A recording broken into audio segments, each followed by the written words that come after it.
मिले चाहे चाहे प्रलय कर घन घोर घटारे, हो ही चाहे पाँव तरी आएगी अंगारे।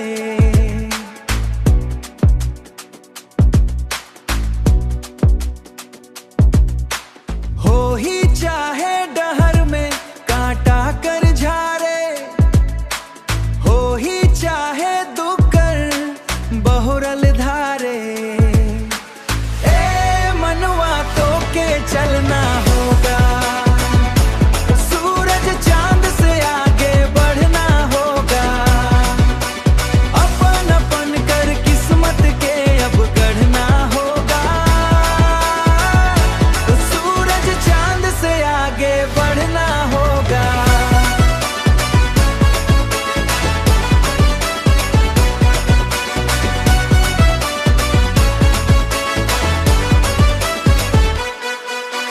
थकने बैठना है, नए हार मानना है।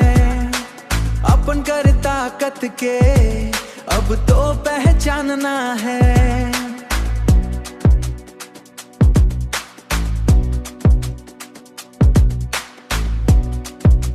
जुग जुग से सुतल भाग के अब जागना है।